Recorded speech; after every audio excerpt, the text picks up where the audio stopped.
Hi, folks, and welcome to the Video Game Choo Choo podcast. We're here, we're back. It's episode 425. God, we're seriously gonna hit 500 like next year, huh? If we keep doing this. Yeah. That's weird. Well, who knows with the rebrand what we'll do. Yeah, we'll talk about that later. It's me, John. I'm hosting. Hello, I'm here. With me this week is Rose. You just heard her. Hello, Rose. Hi, that's me. I'm Rose. Hello. And Maverick is here as well. Dog, it's cold out. No two ways is. about it. It's very cold. I mean, yesterday it was way colder. I had to deal with the fucking like big old winter storm that knocked down a bunch of trees. There's a big tree out in front of my house. Bunch of branches fell over. Had to move the cars out of the way because if we didn't, they would have just been completely annihilated. It was fucked up. I was thinking when you were talking about how you had to actually get ice off your windshield, how like jarring that must be to you. Yeah, that was like a lifetime. That was the first time I had to deal with that, like, ever. You shouldn't have to, is the thing. Yeah. No. Like, yeah, the roads were okay, which was nice, but yeah, I had to like make a quick like CVS run the day after the big old winter storm, and yeah, I just like sat in my car for like 20 minutes waiting for the ice to thaw off of the car, and I was just like, yeah, no, I'm like, because like, you know, in Florida it would get cold enough where it was like, okay, I'm like, heat up the car, like, right? Exactly. Like, yeah, like I remember like my mom being like, all right, yeah, I'm gonna go, you know, turn the car on while you're eating breakfast, and then I'll bring you to school. But yeah, I've never had to deal with this. But I guess, you know, I mean, sometimes it gets that cold here. But for y'all, that just happens. That's just a normal occurrence. It was for me. I'm happy to be away from that shit now. Let me tell you. Yeah. That 20 minutes is very much a lot of my childhood, I think, doing like you just have to turn on the heat on the dashboard and everything and get everything to melt all the time, brush off the top of the roof of the car, so on. I mean, I think so. Through a series of unfortunate events, I am currently driving a rental car, and this rental car does seem to just have like kind of shitty heating. Like it does take a while for it to heat up, so that I think was a big reason why it took so long. Was just because the heater part that, like, you know, shoots the hot air at the windshield, like it just took fucking forever to heat up. It's really fucked up that I feel like a lot of places will have to start dealing with that more with climate change stuff being so wacky. Yeah. Like the infrastructure is like super not there in a ton of places in America. Like I know Seattle's had to get better about it because of it. Oh yeah, and they are still not great about it. Nope. God, I went like, to it was just a fluke, right? It won't happen again. Nope. No, I went to, like, it's coming up to a year since I went to Seattle, and between the Airbnb and doing my recovery nap at Solon's place for Until We Beat, like there were some drafts and colds, like sensations in ways I was not adjusted to, and I'm already like as used to the cold as I can be. Yeah, but it was just like insane how it went, like beyond that. Like the infrastructure's just not designed for it over there. Like just like housing stuff, like insulation. Nah, those are big old like spacious houses. Yeah, very fucked up. It makes you think. It does make you think about video games because I'm so freaking cold and my brain shuts off. That's yeah. Well, yeah, stay inside. You know, play some games. That's the smart thing to do, I suppose. Y'all have been gaming quite a lot. As I said before, I've been going through a series of unfortunate events, so I haven't been gaming as much as y'all. Yeah, count all off is on your ass. It's hard. Yeah, for real. I need Jim Carrey to get off my shit. But yeah, I mean, we could just hop right in. Y'all have been playing that Hi-Fi Rush game, which I would also like to do eventually. But tell us about that. Tell us about the new game by the creators of The Evil Within. Well, yeah, sure. Maverick, do you want to go since you've actually beaten it? You've actually defeated. Yeah, sure. I mean, God, So Hi-Fi Rush is a game by what is it, Tango Gameworks? Yep. I want to say okay. And yeah, like it was mentioned, creators of Evil Within, Evil Within 2, headed by Shinji Mikami, and like everyone the day that it came out was in disbelief that this game was even in development. I know that like a leak had come out, but I don't pay attention to leaks, so it was also like a few days in advance, and that was it, I think.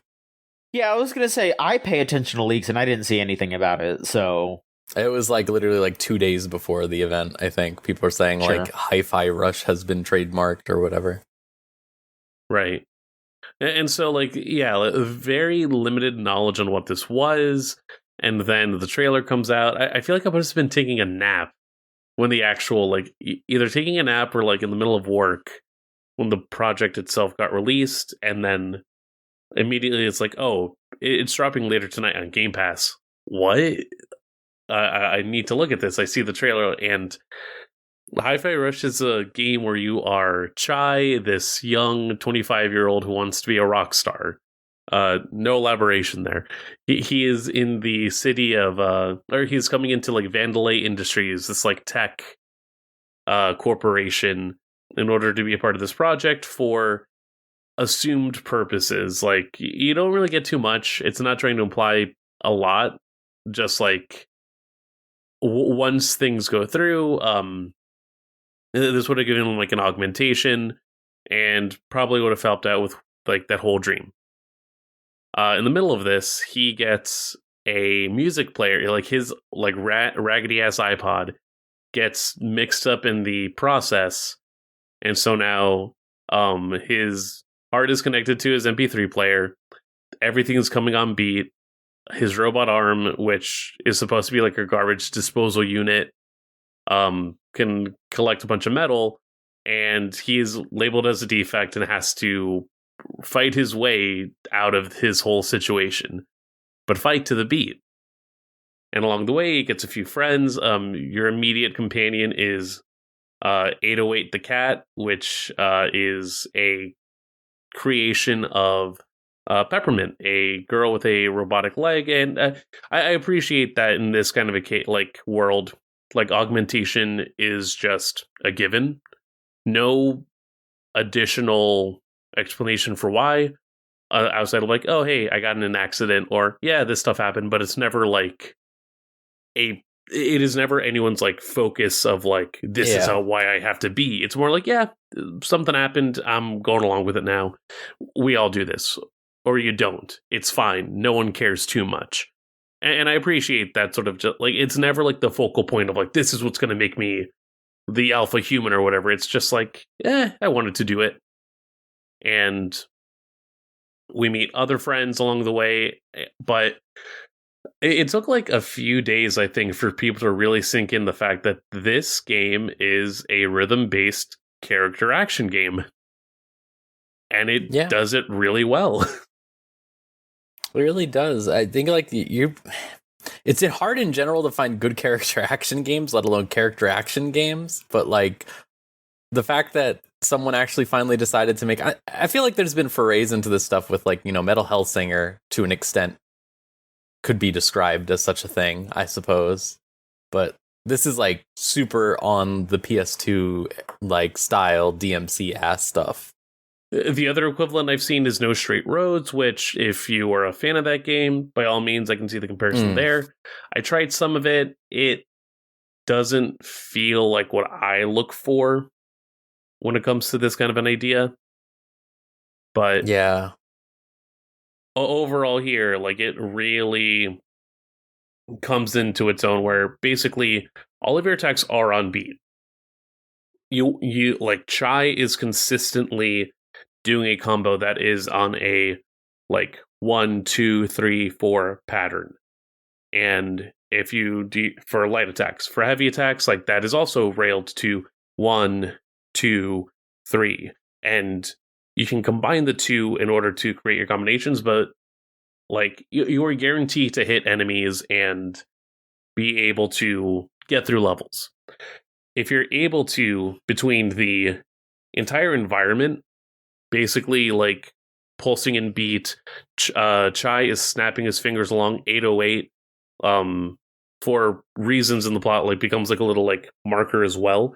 And you can also have an additional marker at the bottom of the screen pop up. Like there are so many devices that are also designed to help you find the beat, figure it out, so that you're able to, instead of just sort of like wildly swinging, it does become a 1, 2, 3, 4, 1, 2, 3, and 4. Like you're learning how to internalize the beat so that you are able to rack up higher combos, get bigger scores. It makes you want to get good at the game, and that's a good marker for any character action. Yeah, I really, what I really appreciate about like the rhythm combat is like, you know, a lot of character action games are inherently rhythmic with like the, you know, like why pause why stuff, or like playing DMC5 Special Edition recently, like, you know, Nero has the exceed gauge, right, that you have to fill up, and it's like you're supposed to do that at specific button presses and stuff like that. So having it like so baked in here is like makes it a lot easier to like get used to it and develop those skills. It's a really good teaching game. I think it's like probably the best first character action game you could play, maybe. Like it's not too crazy. It gets it, but it has the potential for a lot of tech later down the line and stuff with what you can fool around with. Yep. But you can totally get away with just like also not going super hard as you're figuring stuff out. Like nothing I've run into, even playing on like the harder difficulties, has been like, you know, super oppressive. Like I'll grant that I have a lot of DMC experience, but like still, like the first run of any character action game is like a little tough, you know, but like, yeah, it's really well balanced, I think. And I'm just impressed something like this got made, I guess, at all. Yeah, like, and then it's funny that, you know, everyone's like, oh my god, this came so out of nowhere. How did this happen? And then you dig a little bit deeper into the game and you realize, oh, right, Shinji Mikami, you know, alongside Evil Within, was also involved in like a lot of those old Clover games, was the head for God Hand. You have like the lead developer for Beautiful Joe 2, Resident Evil 4. Like there's so much of the DNA of the mid 2000s action aesthetic there that, yeah, of course, this would be the next step of sorts for a studio that's like cobbled together of these people that are so well versed in the genre, but, you know, would probably want to do something outside of what's been branded as the platinum direction. Mm-hmm. I'm hoping that like the really positive reception to this has at least some sort of domino effect in making people make more character action games again. I want to go back to 2005 for real. Like I think there's like a real like angle for that type of stuff these days, of like a lot of people are like, people want games that last forever, but I think they don't want games that like are actually like forever length. They want just games that they can go back into. Yeah, ultimately, like, you know, you hit the nail on the head. You want a game that you can always come back to regardless of if you beat it or not. You know, rather than just having to pad out and be this 60-hour experience, whereas for other people it is like usually, oh, I'll beat this game and then I'll do the new game plus if I want to, or I'll just keep redoing levels and like up my score. Yeah. And I think like this having the thing that a lot of recent games have had that I really enjoy, of just like there are, you know, the achievement list is different from the in-game achievement list, and the in-game achievement list is like rewarding you with like materials you can use and like in this game it's like it solves the problem of DMC5 where like you can't get all of the moves on a first playthrough necessarily. But in this one, because they reward you with a ton of stuff through that achievement system, you end up being able to buy a lot more of the moves and fool around with them. And you're even able to sell the moves back, because it's like, it's wanting you to play around with stuff and really say, like, okay, do I want this still? And it's something that really helped me, even though, like, I did eventually say, like, oh, I got to save up money for this.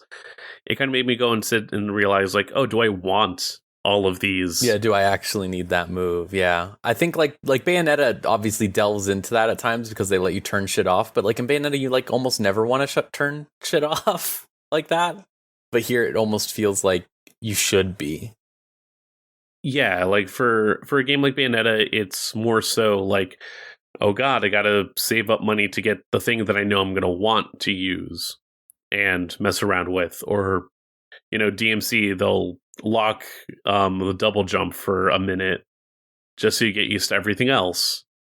Or if you score enough points early on, then you can get the air hike. But here, it is kind of just like, here's some stuff that we want you to work with, and eventually you'll get it. You'll get assist moves, and for the most part, those are also, like, pretty consistent with one another, where it's like, oh, you'll have a combo finisher that brings out this assist member, and you can toggle that on or off. The thing I like about the assist... Mm-hmm. Oh, sorry. I was just going to say, the assists are really good in this game, too, of, like, I feel like a game that wasn't thinking enough about its combat would make it so that, like, they all share a cooldown or something, but having each member have their own cooldown ends up, like, really capturing that vibe of, like, hey, look, you're Nero at the end of Devil May Cry 5 and you have 7 million moves now. It also helps with enemy variation, because a lot of each enemy has its own sort of, like, additional work. I've heard the comparison to, like, Team Ninja DMC. Yeah, but this is the better version of that. This is the evolution of that, where, let's say you're in an arena space and you have the orange robots that you can just hit on, wail on, whatever. You have a blue robot where not only, like, it might shield itself, or you'll have their variation that throws out a shield to everyone else and, like, does that on repeat. And so your enemy that's targeted to take care of those enemies can either, like, you can send them out to take care of the one or two, like, big shielded people, or the person that is sending stuff out while you melee and combo everything else. You'll have enemies that, have a shield that is, like, requiring a specific power or, like, a specific assist to break through it, but then you'll have other people on the side that you can also work around and, like, also manage in the process. It does a lot to make sure that you aren't just, like, waiting on your one cooldown, while also letting you, like, fight and really just, like, get some control into what's going on. Some of your special moves can also bypass some of these materials. And so if you have that built up and you already use, like, one assist, you can then go through the process of, like, all right, let me hit my special move, and then if that's not enough, that should be enough time for my cooldown to hit again, hit that move again, and then I can just keep wailing. It likes to keep you in a momentum, and that's very helpful as well. Yeah, for the DMC comparison, I think, like, it's definitely, like, I always thought that the Ikaruga styling was, like, an interesting concept for a character action game, of, like, having to, like, constantly shift, but, like, this fixes it, because it's, like, when they put enemies like that in the area, like, in DMC, when they put enemies like that in the area, all of the enemies were that. Mm-hmm. So then you were just using a specific weapon set. And here it's like, there's going to be one, and, like, maybe you can't hit the armor guy immediately because, like, I think the heavier shield people need, like, 2 assists done on them usually. Yeah. And but they put a ton of other enemies in the arena every single time, so you can just, like, immediately go grapple onto the other one and start dealing with that while you're waiting for the cooldown on your other thing. And, like, they're so smart about the combat design that it doesn't end up having any of those problems. Like, also, yes, you have a grapple. Yeah, you have a grapple. And then you also have a parry. Yeah, the parry's great also. Like, really, the way everything feeds into the rhythm game format is, like it could be so half-baked. Like, I was thinking a lot about how I like rhythm games, and I've always wanted to like games like Crypt of the Necrodancer and stuff, but I've never really been able to get into them. And I think it really is because this making all of your, like, button presses and not movement, like not moving the stick around related to movement. Like, so like everything else is related to the rhythm. Like you have to press the buttons on the rhythm or whatever to do the perfect rhythm stuff. And most of it's just a bonus more than anything. But you can just move around freely. Yeah, Makes it feel a lot better than like Crypt of the Necrodance, where you have to move on the beat and do the stuff. Like Chai will run to the rhythm, but that's just him already synced up to what's happening. Yeah. Exactly. And like the dodge is connected to like a beat where it's like you can do 3 in a row, but that's on you to want to do it. You can't just dodge whenever. Like it's not locked into like, oh, you have to do it at this specific beat. You can dodge whenever, but if you want to lean into it and the game encourages you to do so, then you'll unlock like a triple dodge in the process. And it does a lot of rewarding you for wanting to engage with its systems. It still meets you at a baseline level if you're kind of like, I don't feel like I completely get it. And I don't know, it's curious. There's a modding scene that's starting to come out, and like I'm wondering how that'll look like, if only because this is very particular in how it wants to be. Like, I'm never going to discredit a modding scene for trying to like figure stuff out. By all means, like pick a game apart. It's like I'm fine. But I'll hear updates as they come up, but I do not need to worry too much about adding more to this game, you know? Yeah. And I also just worry about like how like this is a very polished game, like extremely so, that I worry about like how they'll be able to leverage anything in a way that actually like feels as meaningfully similar to the game, and not just like I'm playing like a weird like worse version of it almost. Yeah, because I guess the immediate thing would be like, oh, what if I did this but I changed the music? And it's like, I get the wants, but also the soundtrack is really key to what they want to pull off here. Which, for the soundtrack, the main songs are compartmentalized between like a bunch of different bands. Like the introduction is set to like a Black Keys song. The first boss is a 9 Inch Nails song. And then you have a cover of like a Flaming Lips song, I think, by just the band Elsinore, which also have their own thing and like their own particular vibe. There's a Number Girl song that does a whole that's part of a whole like escape sequence that rips. There's so much pulling of this particular vibe of late 90s, mid 2000s alt rock. That is the like. I get what Chai means when he's talking about, oh, I want to be a rock star. And it's like, this is the influence that you're pulling from. It's a very, like, palpable experience. We joked about it. It's funny that we did the episode on Fooly Cooly, like, days before this got released, because it's very much a Fooly Cooly game.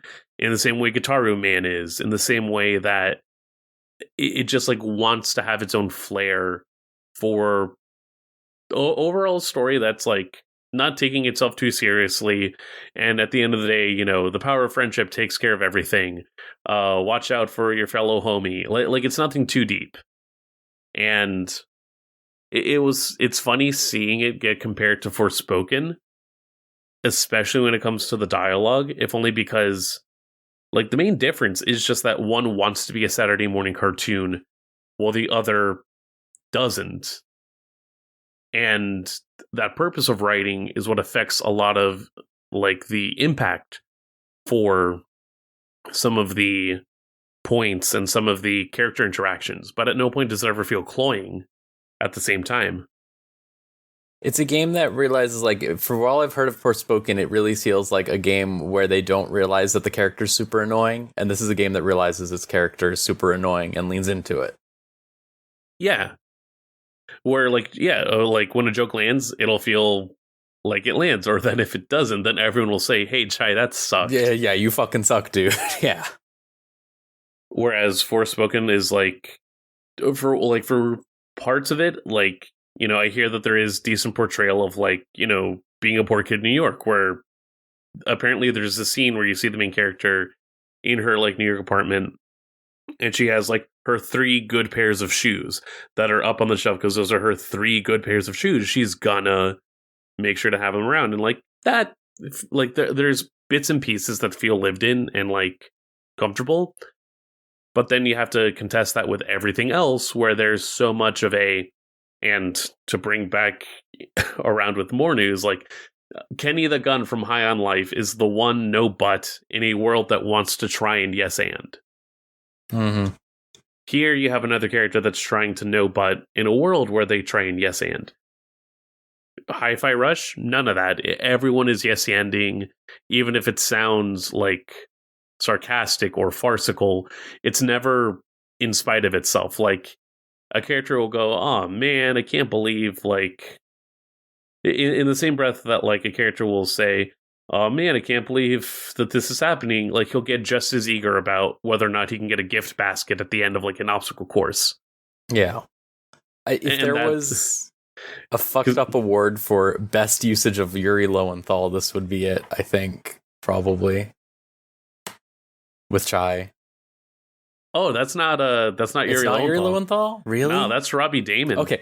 Best use of Yuri Lowenthal-esque guy, I guess. Yeah, no, people were like trying to figure that out because it sounds really close to it, but it's not that. And it's even funnier when you realize that this does have a full Japanese voice cast. Because then you have Zenitsu from Demon Slayer as the voice for Chai. And then Kale, the big corporate bad guy, is Dio. Yeah, that's good. I like that. And then here it's Roger Craig Smith, which it's fun to hear like evil Sonic. Yeah, that he does a good job. I think all the voice actors do a pretty good job. Yeah, it's fantastic. It's such a delight to hear. It's so easy to cringe at like this style of voice acting, and I think like instead it just really captures the like cartoon vibe. It does a you're on mute joke without having to reference a pandemic, and I think that's really a step in the good direction. Yeah, definitely. Because you can just make those jokes. People don't know how to use technology. It's fun. Yeah. But I'm trying to think about what else to say that hasn't been said about Hi-Fi Rush. John, like, I don't know if you're curious about any particulars on the game. No. Y'all went over it, and I've seen a good amount of it. I just know that I'm gonna play it and enjoy it. I think you'll really like it when you get to it. I will say that the streamer mode, like, this has been another point of contention because of the fact that they use licensed songs. They also opt in to have a streamer function of just like non-licensed music. First off, every new piece of music that gets introduced to the story, it'll have like a little like title card. Like if you imagine like MTV or VH1, whenever you're watching like their music videos, like it'll say, here's the band that's playing it, here's the song title, and if it's like off of an actual album or if it's off of our original score. A fun way to credit, and I think it really again, another layer of leaning into your aesthetic. But then also the streamer mode music does what I can only describe happens in like Beck Mongolian Chop Squad, where quick preface, that's a other mid-2000s anime about a band in Japan that's taking a lot of influence from other people. The soundtrack knows that, and so they lean into whatever the particular stylings are in a way that it's like you're basically making the like non-DMCA-able equivalent of that song. Like if this show has like a Zach De La Roca equivalent or like homage, and so some songs are styled to kind of sound like Rage Against the Machine songs, not entirely. Same way here, like the Black Keys song gets dubbed in for a song that's basically trying to be the Black Keys song. The 9 Inch Nails songs get dubbed over with music that's trying to kind of sound like the 9 Inch Nails songs in particular. Like it's a very smart way of keeping up with the vibe and knowing, okay, we still want to use this song.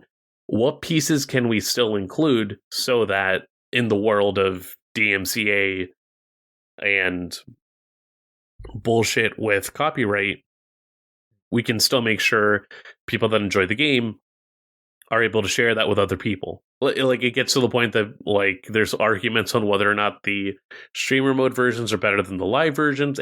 If you think the streamer version of the Number Girl song is better than fucking Inari Chainsaw, fight me. That's just cracked, but that's the level at which they're hitting their mark. The people are actually willing to go to bat about this. It's cool.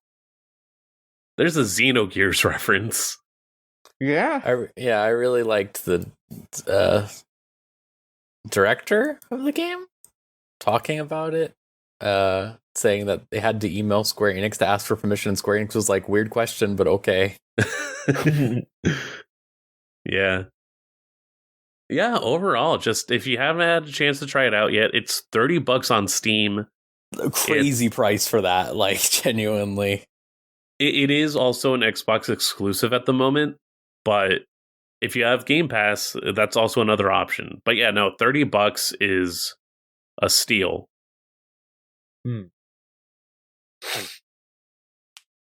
Sounds really good. Sounds really good. I'm excited to try it. Do we want to keep talking about games that we've been playing, or I mean, there's like not a lot of news. There's like a bunch of stuff that happened, but it's all like in the same wheelhouse. We could get some news if you want to do that. Yeah. All right. So here, let's talk about the big thing that occurred this week. So a bunch of live service games all announced closures this past week. Like 1, 2, 3, 4, 5, like 6 basically. So it's weird because I feel like some of these are just like, okay, yeah, of course these are shutting down. Who fucking cares about these games? But also some of them are like really like not like insanely popular, like not like Fortnite levels, but were popular games that people were playing. It begs the question, like, is a live service game only viable if you're hitting Fortnite numbers now? So here's the thing. Let's go through this because like one of the ones is Rumbleverse, which was being published by Epic, and I think that is like the question there because like Rumbleverse was successful. It wasn't gigantic, but people were absolutely playing Rumbleverse, and it does really seem like Epic just went, hey, y'all aren't making us millions and millions and millions. Iron Galaxy did say that they are looking into doing something, perhaps, with it. But for now, yeah, Rumbleverse is shutting down. The other one is that is like an indie sort of deal is Knockout City. But that one was an interesting case because from what I can gather, they were far, far smaller. They were a very small studio. And they straight up said, actually, our game was too successful. We could not keep up with updating it and keeping the servers up and everything. So we're making a private server version of the game, making all the items free, and just walking away from it. We're going to make something else, make something smaller. Which is wild, but at the same time, like, A, at the very least, they're not, completely just throwing the game away forever, and B, like, they're gonna make a new game. It's just like, wow, yeah, y'all were too successful. That's new. EA shut down, or is shutting down Apex and Battlefield Mobile. They didn't really give a reason for that, but I mean, they're mobile shooters. You're up against Call of Duty and Fortnite. And then the two that I saw that were just like, all right, yeah, of course, was Crossfire X and Back 4 Blood. And that is because, Back 4 Blood was just like middling. But also Back 4 Blood is just, it's only just, they said they're not going to make DLC, right? Like that was all. They said not that shutting there's it no down more or support. anything like the other ones. There's just no more support for it. So it's still going to be around. But the one that is completely shutting down is Crossfire X, which, it had a single player mode that Remedy made, but it was supposedly just dog shit. Yeah, I've heard that it was not very good. Yeah, it's kind of like a Babylon's Fall sort of thing, where it's just like, all right, yeah, sure, you're shutting it down. Okay, whatever. Yeah. So it's a weird time, I would say. Like I said, like some of these make sense. Some of these are just like, what the fuck? Because yeah, like I think Rumbleverse actually just recently announced a Switch version, and now that's just not going to happen. Very, very weird. Do any of you have any specifics to mention about any of these games?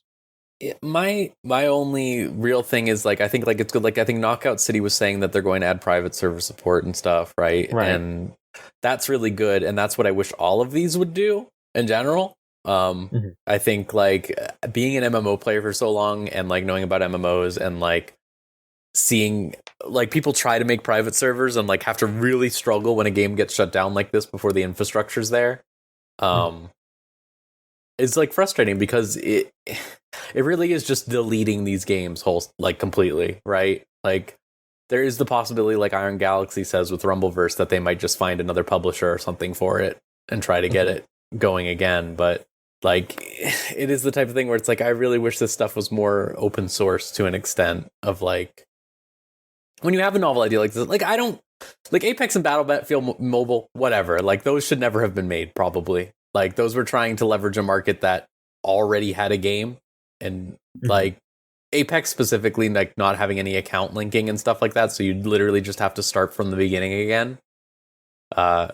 Like that means like no one wants to play. Like the entire reason everyone plays Fortnite on their phone is because it has cross progression, right? Like you use the same account, you have the same guy. I mean, there's that, and also like kids are playing Fortnite at school. Yeah, and that game is the way that it is, and I think that it's hard to get a word in edgewise, right? Like, yeah. Well, that, and also just like I feel like the way that Fortnite is played can translate a bit better to phones. Yeah, definitely. But yeah, I don't know. I feel like part of me wants to be like a lot of people were surprised that like a lot of these shut down, but it's like I knew like two people who played Rumbleverse. That's the one that surprised me the most when it shut down. I think, but like I didn't know anyone playing Knockout City. I knew people who played it for like a week when it came out, and then we're like, that's all right, I guess. And then they went to go play, Fortnite or something like that instead. In a way that it's like, yeah, like I'm not surprised that the players are there. It's really hard to get it in there. I'm glad like that one specifically, like I said, getting private servers, but like it's really frustrating that just because like everyone has limited time and limited games to use it in, that whatever gets their hooks in first is like pretty much traps those people there, and nothing can really make headway. There are just too many live service games. It's too many. Also, I wish Back 4 Blood was good. I really do. Me too. Like, it feels like it should be such an easy thing. Yeah.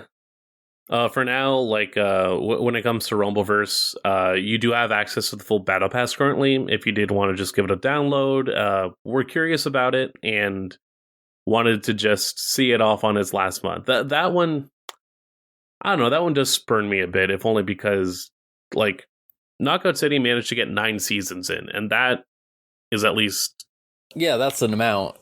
Yeah, that is at least time to see like the progression of the game go on. Here, it had 6 months and 2 seasons out.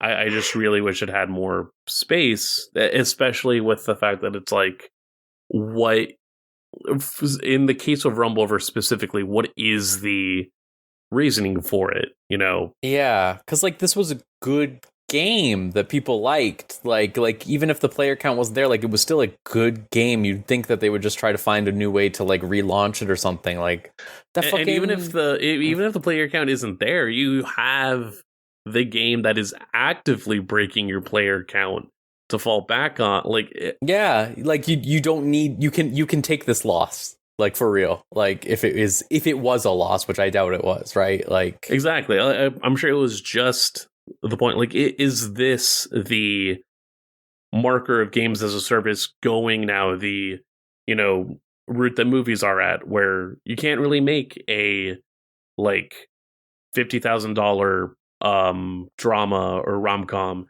and expect to make 100,000 when you can make $1 million movie and expect to make billions out of it, or like the expected projection of earnings getting so ludicrous now, where like this ends up affecting the entire ecosystem of what you can put out.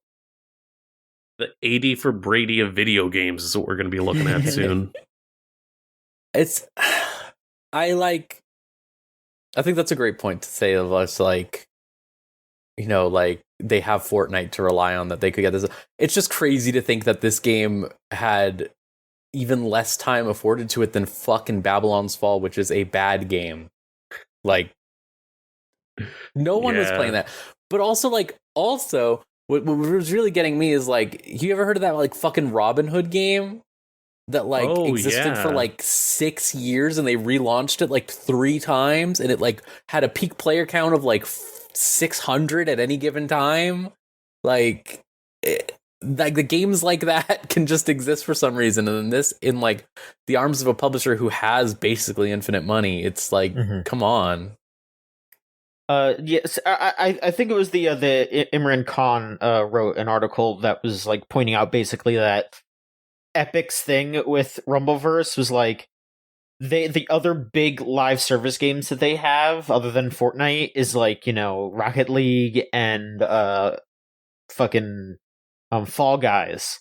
And they bought those games after they became popular, so I bet they were like, oh, Rumbleverse will be big, and then they had to actually put money into it to make it bigger, and then they didn't want to, because, you know, they just expect... I could definitely see that. Yeah, they just expect something to pop off. When, that's their whole thing to begin with, right? When they buy Epic Game Store exclusives, it's all, like, known quantity stuff. Like, it's never, like, I think, like, the most indie you get is Darkest Dungeon, and that's barely indie at that stage, right? Like, yeah, that makes a lot of sense. But yeah, big fucking bummer. Companies. Fucking companies. Speaking of fucking companies, though, oh my god, let's just hit this real quick too.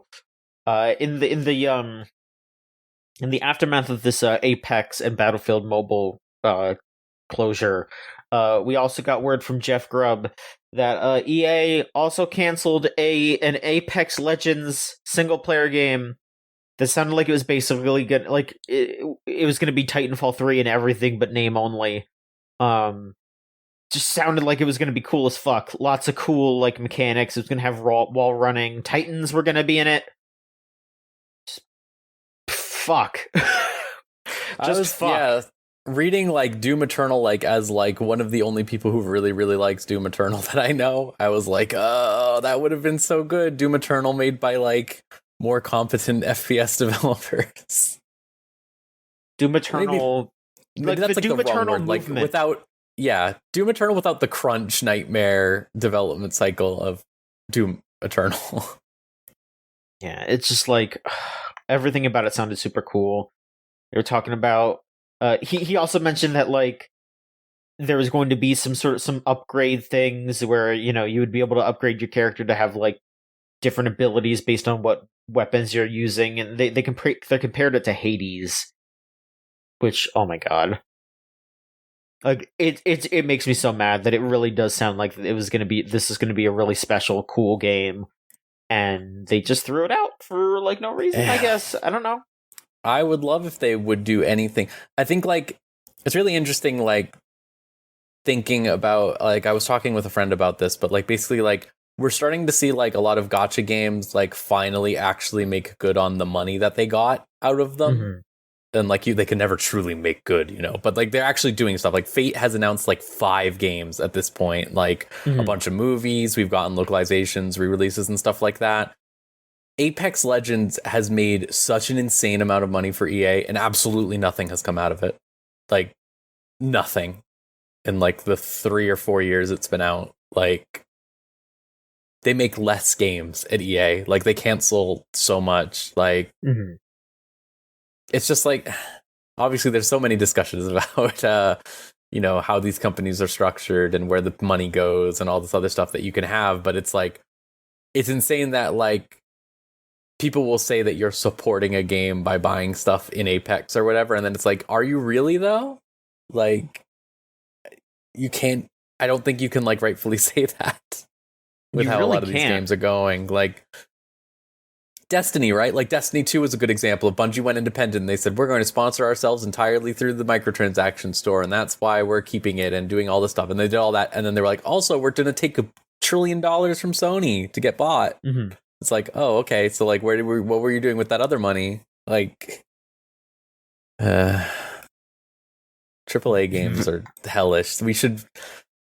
I think like you'd think like it's really fucked up that we're getting news that this was canceled the same week that Hi-Fi Rush came out, right? Like Hi-Fi Rush comes out and is that exact style of game basically, like obviously not in form and function, but like in idea, like the mid-tier like single player release that gets pushed out from a major publisher, and it's like that one just shadow dropped. Everyone fucking loves it, like it's great, like. And then EA's over there like, well, we don't want that. I should like finish Titanfall 2. Great game. Yeah, whips. Yeah. The multiplayer's still fun too. Like I think people have, if you play on the PC version, people have definitely fixed it. So you can like actually play a multiplayer, and they have like a TF2 server browser and shit. Much to consider. So what else have y'all been playing lately? Rose, yeah, hit us with the RPGs. What RPGs have you been playing? T, whatever the hell kind of RPGs you got going. Sure. So I'll start with the good one, the really good one. I've finally on to Trails in the Sky 3rd chapter, I think it's called. Which is the last of the Trails of the Sky games, Legend of Heroes, Cold Steel, all those. This is the first trilogy. It's the type of JRPG that I think should get made more. I really, really like it, where its entire conceit is basically, it's like an epilogue game, where it's like the part one or the first Trails in the Sky game and the second Trails in the Sky game are like very directly like right after each other. And they're about a specific story arc, and that story arc basically ends with the second chapter. So the third chapter has like a new protagonist who was one of the party members in the second game. And it's basically like a really like standard dungeon crawler exploration game, but they give you every single like important character from the last two games as like a party member. So you have like 25 party members or something that you can choose from. And because of the way like Trails is really focused on dialogue and stuff like that, like every single conversation has like modular variants for like who you're bringing with you. So like it really feels like you can just make your party of favorite guys, and you're getting like a whole story for them through this like type of game. And they're setting up like a lot of stuff that they're talking a lot about the Crossbell games that come after this, the Trails from Zero and stuff like that. And they're also setting up stuff about Trails of Cold Steel. Like they're talking about Erebonia and trains, that the region that Cold Steel takes place in, and like the sword style that the Reen character uses. It's really the neat. Eight Like leaves, one blade school. Yeah. That's what I'm talking about. Yeah. They just went over all of that in this because one of the party members, her grandfather was that guy. Oh shit! Her grandpa's Master Coffee. Yeah. Yo, let's go. It's great. Like I think like the appeal of Trails is just its interconnected world and the amount of writing, and like at times this ends up feeling a lot more like a visual novel than an RPG, but I genuinely think that's great. Like I love this conceit of like an epilogue game where we're just like, and now we're going to talk about like all the stuff we didn't get to talk about before. Like there's a lot of backstories for everyone. It's basically organized like in a way where there's these doors you go through, and they have people's backstories in them. And you just play through like a short or long sequence sometimes. Or do mini games. There's a bunch of mini games in this one, like a shooting mini game and a fucking fishing mini game, a quiz mini game, bunch of stuff that's like it's just like a charming thing. It's like it feels like a real celebratory thing, but like not in the way of like I'll talk about later about Fire Emblem Engage, but like Fire Emblem Engage feels like the Sentai anniversary show of Fire Emblem, where like nothing really matters. And here it's like everything matters, and they're so passionate about it, and you can feel it through like the way everything is written, like the amount of detail going into every character, like the cutscene direction improving from second chapter, like a lot more like CGs they're using and stuff like that. Really having a lot of fun with this silly little character animations and stuff. Like there was an entire sequence where they were showing the childhood of the two main characters or whatever, and they're having Estelle, the girl, lift up Joshua's like little fucking Playmobil ass sprite on the map, like just like go over, like lift it up into the air with no animations or anything, and just start like rotating and throwing it everywhere in a way that was like really funny to watch. It's really great. They're some of the warmest JRPGs I've played, I think, even if a lot of intense stuff happens in them. I was not expecting a lot out of this game, but I've been like incredibly impressed with it. It's definitely solidified that I think I will be recommending Trails in the Sky to any JRPG person if they're asking for recommendations, because it's really great. It's really something special.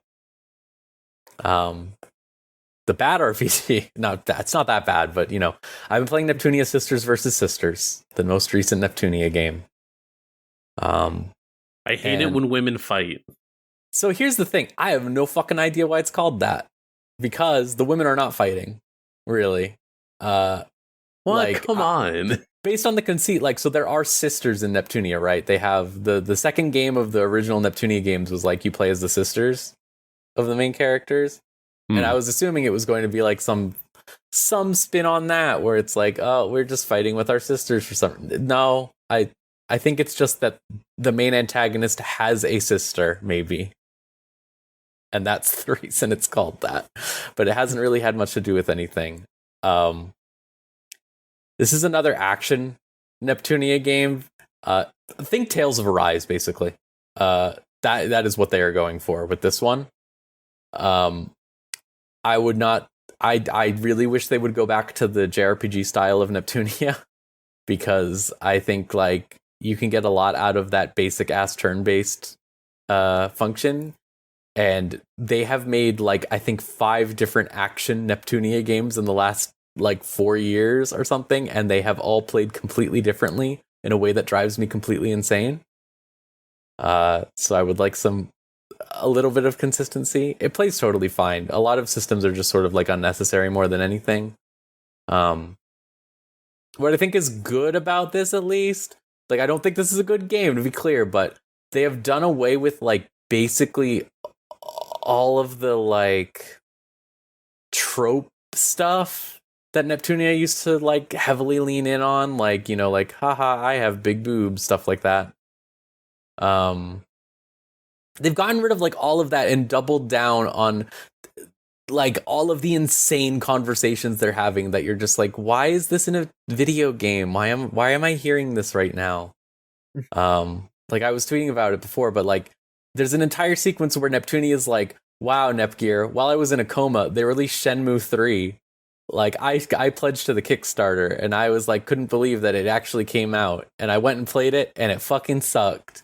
But like, I don't like that it sucks, and it makes me sad that it's being sold for like $6 in the bargain bin at GameStop now, because Shenmue used to be something, god damn it, even if it's bad now. It's just like, why the fuck are you talking about this? Someone just died in the story. Like it's a like when I played the VTuber game and reviewed it, I was talking about how insane that entire game was, and you saw it. You know it's insane. It's an insane game.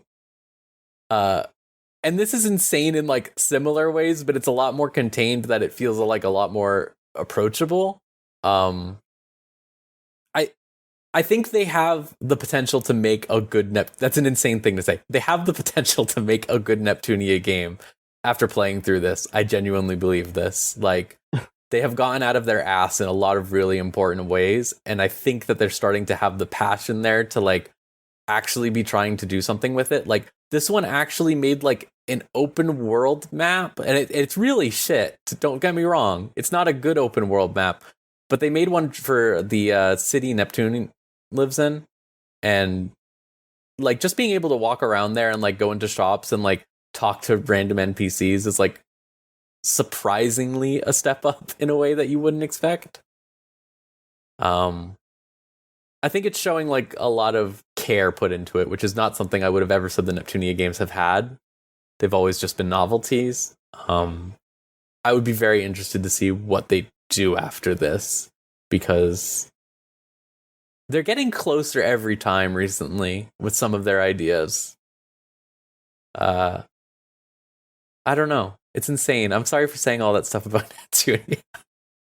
Maybe, just maybe, we'll have a good Neptunia game.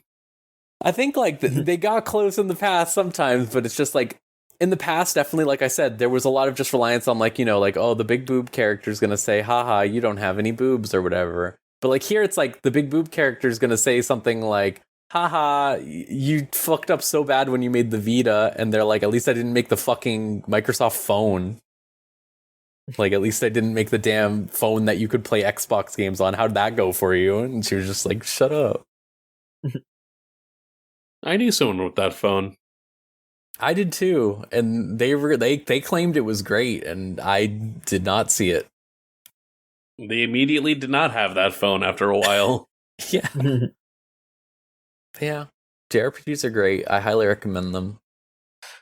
Let's see. I haven't been playing too much personally. Mm-hmm.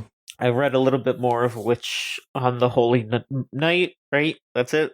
Yes. Yep. But then I was like, fuck, you know what? I really want to play a game where I actually press buttons. So, I've had a copy of Sakuna of Rice and Ruin for a while. I was just like, fuck it, I want to try it out. I'm going to play it. So I am. So I did. And you know what? That game is like a nice stopgap between now and whenever they port Muramasa to Switch. Which they should. They need to port Muramasa to Switch.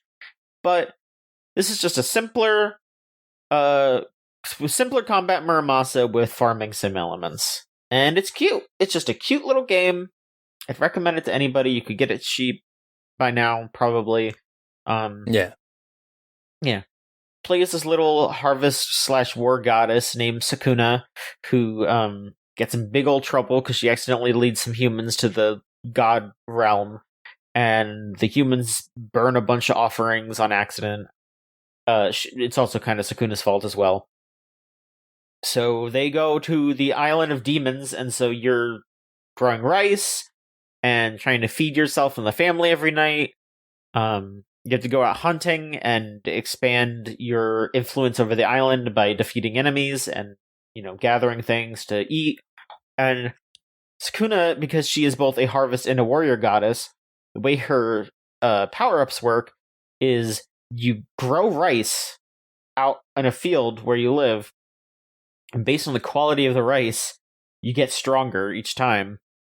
Which is really cute. Like it's integrating the farming and the combat very well. Where it's just like, yeah, you want to do well on the farming because then you will be stronger with the fighting, and then you want to be better fighting because you'll get stuff to make the farming easier.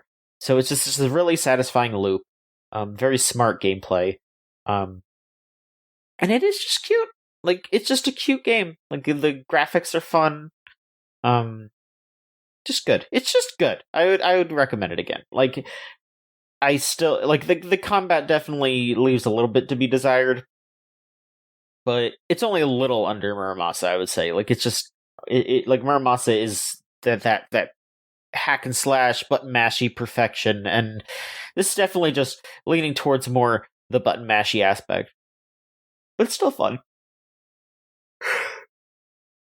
I've had it installed on my Switch forever, and I really need to get to it because I feel like it will better suit. Like I've had trouble getting into Stardew Valley and stuff because of that lack of integration with the loops. How a lot of them feel like separate from each other. Mm-hmm. So like knowing how that game is structured makes me a lot more convinced that I will be able to like just chill out with it and go all the way through. Something that I like that's pretty funny is that as you do things on the farm, you'll just automatically unlock things that make it easier. But it's all just stuff that like comes from experience. Like it's not just like, oh, you gain this new item that, you know, gives you whatever. It's just like, oh yeah, no, like as Sakuna gets used to farming, she's able to see where she should put the seeds because, you know, she's been farming for a while, and like, you know, that just makes sense. Or she'll get better at tilling because she's been, you know, tilling and she's gotten stronger. I just like how everything about the game just goes into this loop and makes sense in the context of itself. It's fun. It's fun. You can go around and collect bugs and then put them in your fields so that way they don't get attacked by pests. You have to go to the outhouse and scoop up some poop to make fertilizer, and it's just really funny seeing like, you know, you're just throwing a bunch of crap into a hole to make fertilizer, and then it's just like, oh yeah, no. And by crap, I don't even just mean poop. I mean, you're going out there and you're just like, yeah, like, let me throw some stones in here. Let me throw some clay in here. Let me throw some, like, dead leeches in here, because that'll change how the fertilizer works. And, yeah, it's just all one big old loop. And, I dig it a lot. I'm you know, I might play some before I leave for work today, but, I'm digging it. I'm digging it. I'm glad that you've been digging it. I've been glad also that it's been very successful for them, apparently. Like, I think people talk a lot about how these days, like, a lot of Japanese games are able to get a huge bump past what you'd expect because VTubers stream them, and this is definitely one of them. And I'm glad, because it seems like a really cool game, and I'd be interested to see who made this. Is it? I know Xseed published it, right? It's Marvelous. Let me check. Googling it right now. Edelweiss Maidenworks. What the who? Edelweiss. Edelweiss, sure. They also made. I don't know what the fuck these are. Astabreed Definitive Edition. Fairy Bloom Frisia. Yeah. Okay. I have those games. Those are shmups. I've never heard of any of these other games, but I mean, I think they're a Dojin Circle then. That they must have just gotten bigger. Maybe recently. That's really great then. That, I mean, I'm surprised because this is a very different game than those, like, Fairy Bloom and Astabreed are both like very standard. They just shmups. made like. Yeah, they're just shmuppy kind of games. I mean, Fairy Bloom looks more like a action-y game. Like this kind of seems more like a. I swear it has like a ton of projectile sequences, but yeah, it seems like it. From what I'm looking at, it seems like it's kind of just like a. It's like an action game sort of thing, like a side-scrolling action game, but it does have like a lot of bullets on the screen. Yeah, that's cool though. That's really neat. I mean, yeah, I'm looking at this here, and yeah, like it seems like they basically like all their older games were from like 2014, 2012, and then it took them until 2020 to make Sakuna, and it's just like, no, yeah, they put in the effort, and it is just a really well made, polished game. I hope that they continue to make cool stuff, because yeah, now I'm definitely gonna like look out for the next game that they make. Yeah.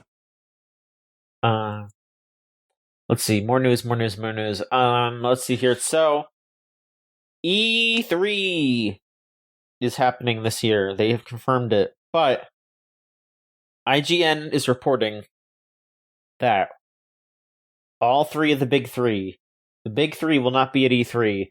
Microsoft, Sony, and Nintendo are both bowing out from E3. Which is, you know, not too surprising. I mean, Sony, I don't think has been at the past few. Nintendo has just been doing their Nintendo Directs for a while.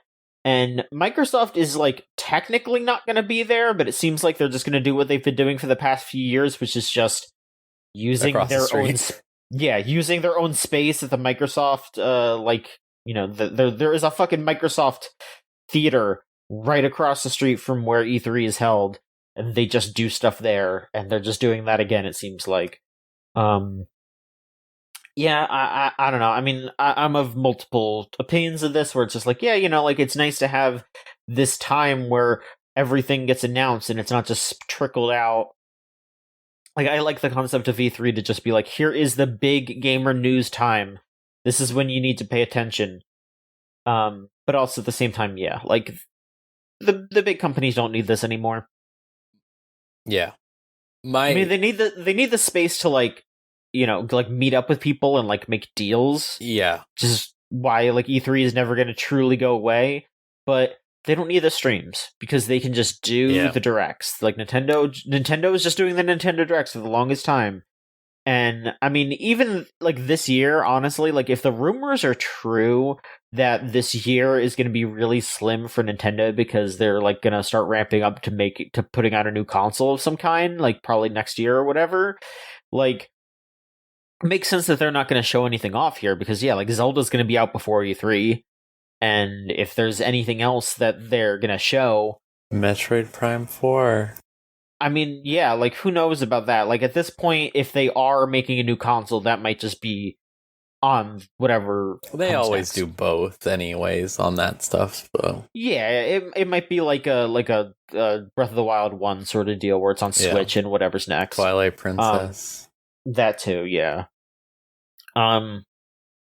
But you know, it is what it is. It's there's still going to be some sort of things going on at E3, like, you know, Keeley's got his big old show or whatever. It's not going to be that big of a deal in the grand scheme of things. This E3 is going to be the summer of Konami. I feel it. I'm curious to see what else they're announcing this year. They claimed that like after Suikoden remasters come out, they're going to have like Metal Gear shit to talk about, which is horrifying. But Twin Snakes HD finally. I'm of two minds with the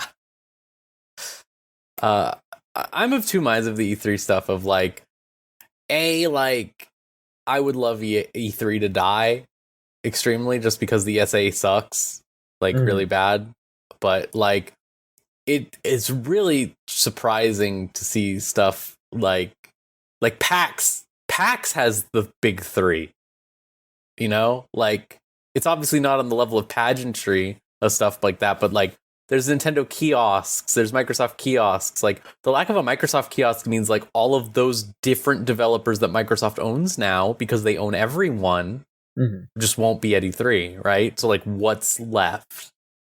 Because like they were never the small game show. And my other thought is also like I fucking hate directs. I hate them so much. I think like people talk a lot about how this idea of like nothing has staying power in the modern era, and I think like I'm not one to fully buy into the idea that that's necessarily a bad thing all the way, but like there is this sense of like I do kind of wish we could go back to E3 is like the only place where this stuff is being announced majorly or talked about, and like you can do some developer deep dives later, but I hate the like there's a direct this month coming, I swear there's a direct this month coming too. Oh, there's a rumor that there's going to be a Sony direct and they're going to have this. Like I hate it. That's like my nightmare. I know you love leaks and stuff, John, so I don't want to discredit them all the way or anything, but it's very I don't think it encourages a good mindset for a lot of people who aren't like able to, you know, understand the realities of game development.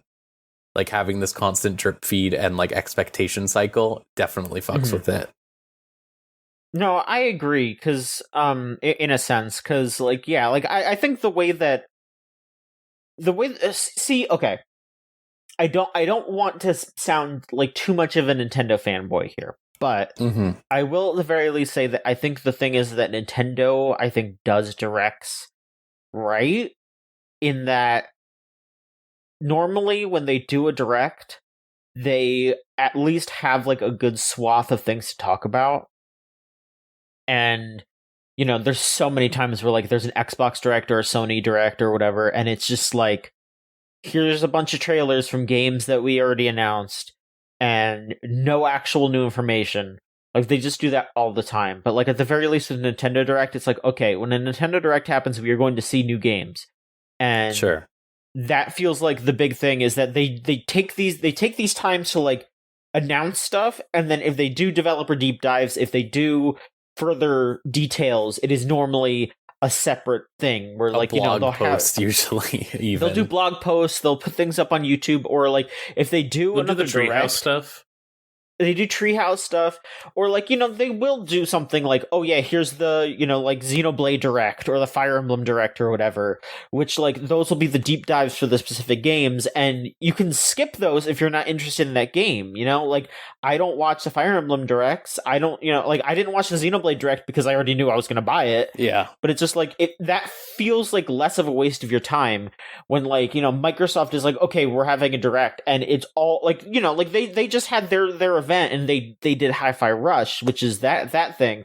But like, other than that, there was no point to that direct, because it was just, yeah, we're just showing new trailers, when, they would have the exact like amount of newsworthiness by just posting those trailers on YouTube with zero fanfare, and just having like game sites post about them, because it's nothing. It's just a new trailer. It's not even like really any new information. It's just like, we're still making this. Like, yeah, of course you are. Yeah. And like, especially with like the Switch, yeah, I guess it really does just come down to what's the word I want to use? The quantities of stuff. I don't know. It's just not a good spread. Like, no, Switch stuff will have a lot of ports and stuff like that, but then like Microsoft stuff will be like literally like, yeah, like they had a Redfall demo there that was like okay, but it's like fundamentally, did I need to see this right now? Like, I don't know.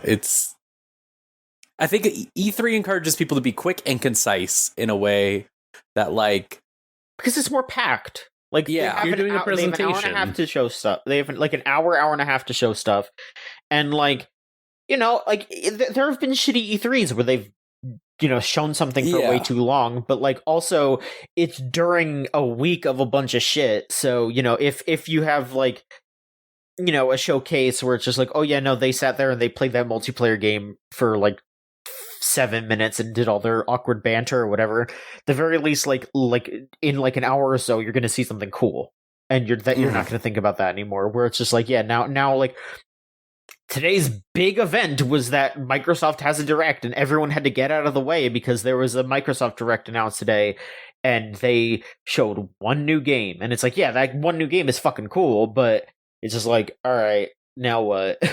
So I don't know. Maybe I am being a little asking for too much because I'm like, oh man, where's the 100 new games? Like, again, I don't want that. I just want it to feel like it's worth a damn to like watch these events, because they are making them a big deal. They are trying to be like, hey, we are showing you stuff, and they just have not.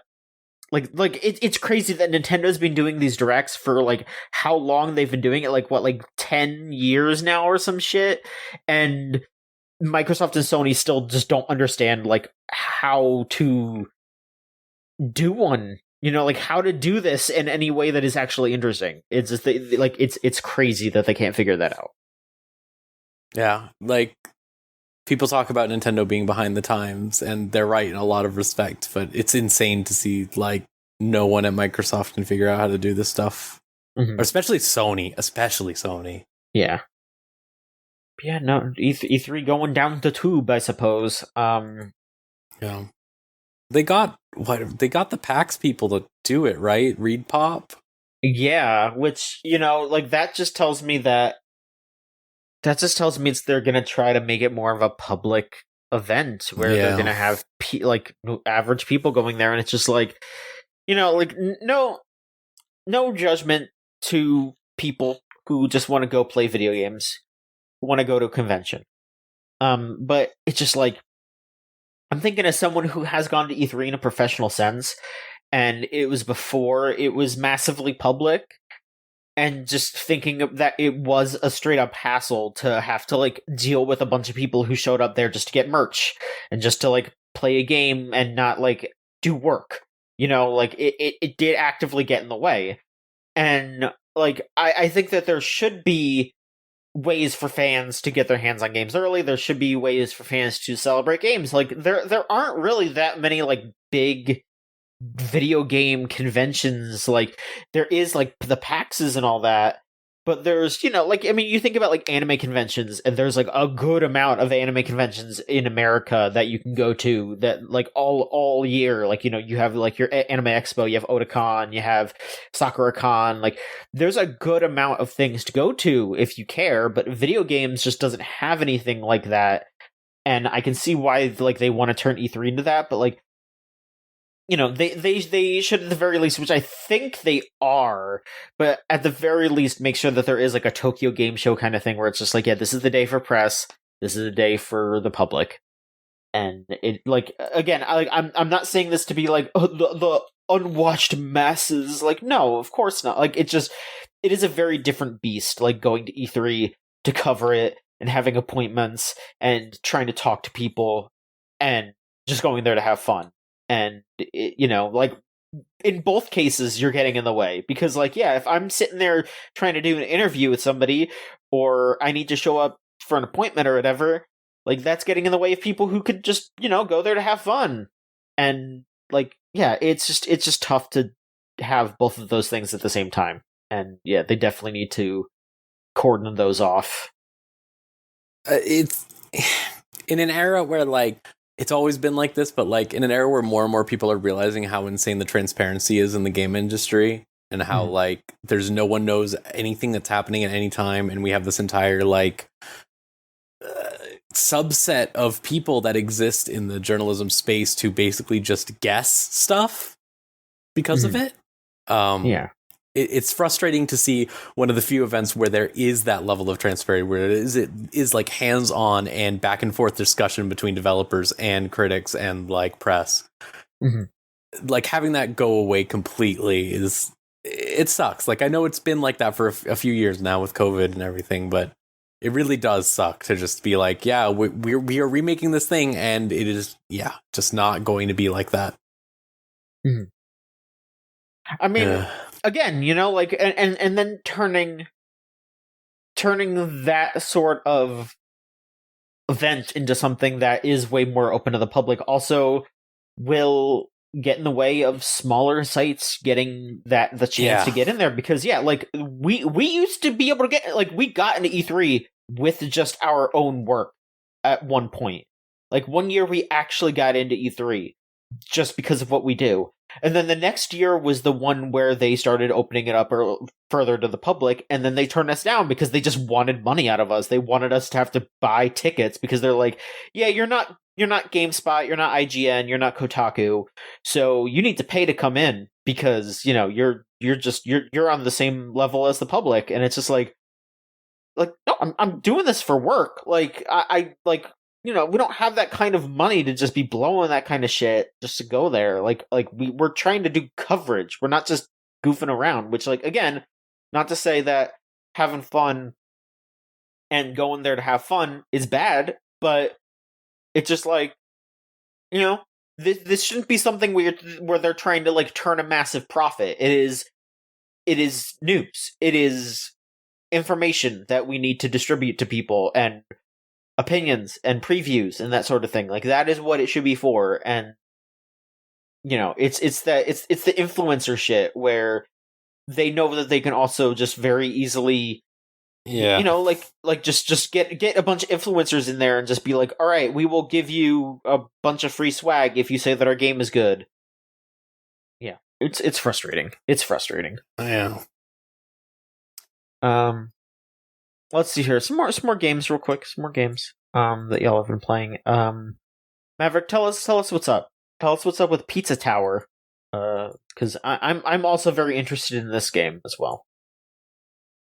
So we mentioned that Hi-Fi Rush could feel like a Cartoon Network cartoon that, like, or I don't know if you had mentioned it specifically, but Hi-Fi Rush kind of ends up feeling like, what if you took the guys that made Ben 10 and this is maybe a scrapped project of theirs, and you just made it as like a tie-in game that was like good.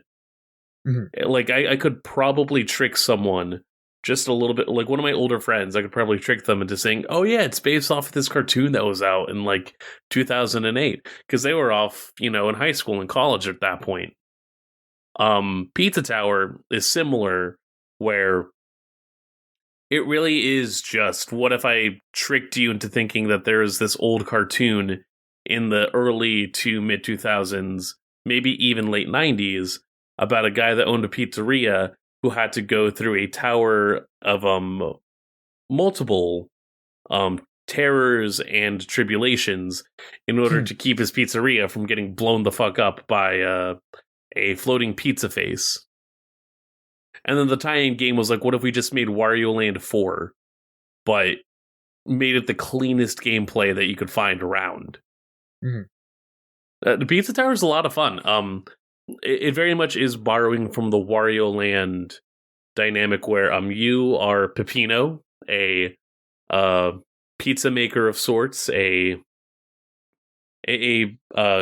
collaborator of the fine Italian arts, and you are going through this tower, navigating the various floors, where each floor is host to several levels, and you go explore through these levels. You're tasked with getting a high score, being able to acquire like 6 particular ingredients that are like locked in cages.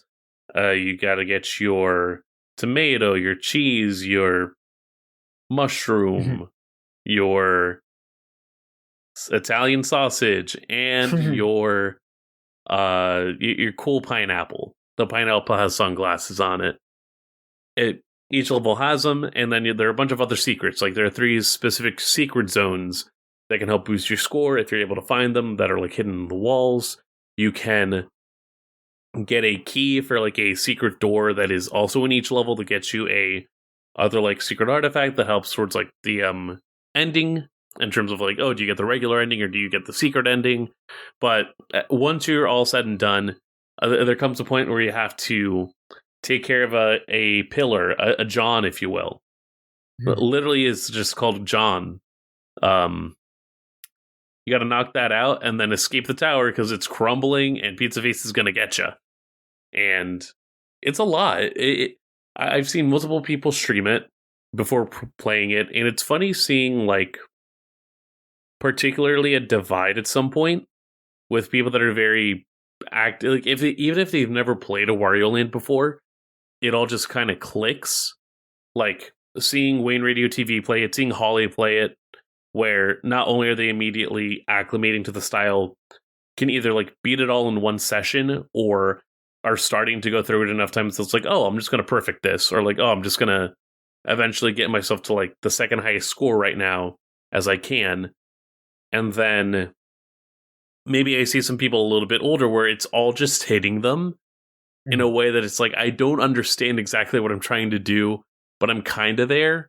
And I find myself similar where it's like, I just need a little bit of time, but then eventually I'm like understanding how to maneuver the levels because they give you everything.